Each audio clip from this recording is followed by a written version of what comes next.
Doctor பாரிவேந்தரின் பிறந்த நாளை இளைஞர்களுடைய எழுச்சி நாளாக கொண்டாடுவதாக கூறியுள்ள ஐஜேகே ஆலோசகர் வழக்கறிஞர் வெங்கடேசன், இளையவேந்தர் டாக்டர் ரவி பச்சமுத்து 2026 தேர்தலில் போட்டியிட வேண்டும் என ஐஜேகே மற்றும் பார்க்கவகுள தரப்பில் கோரிக்கை விடுத்துள்ளார்.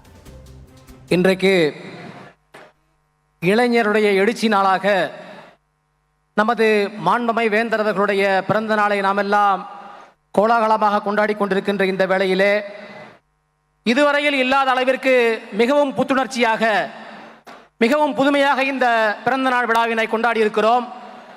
வருகின்ற தேர்தலிலே இந்திய ஜனநாயக கட்சியின் சார்பாக, பார்க்கவகுள முன்னேற்ற சங்கத்தின் சார்பாக, உங்களின் சார்பாக, உங்களில் ஒருவனாக ஒரே ஒரு வேண்டுகோளை மாத்திரம் இளையவேந்தரவர்களுக்கு வைக்கிறேன்.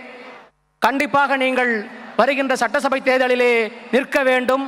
அதற்காக இந்திய ஜனநாயக கட்சியில் உள்ள ஒவ்வொரு தொண்டனும் உழைப்பதற்கு தயாராக இருக்கிறான் என்பதை அவர்களுடைய பிரதிநிதியாக இங்கே சொல்லிக்கொண்டு, வேந்தரை வாழ்த்த வயதில்லை என்றாலும் நமச்சிவாய வாழ்க, நாதன் தன் தாழ்வாழ்க, இமைப்பொழுதும் என் நெஞ்சில் நீங்காதான் தாழ்வாழ்க, கோகலி ஆண்ட குருமனிதன் தாழ்வாழ்க, ஆகமமாகி நிந்தனிப்பான் தாழ்வாழ்க, ஏகன் அநேகன் இறைவனடி வாழ்க வாழ்க, வேந்தர் அவர்கள் மேலும் வாழ்க வாழ்க என்று உங்களோடு சேர்ந்து நானும் வாழ்க என்று சொல்லி விடைபெறுகிறேன். நன்றி, வணக்கம்.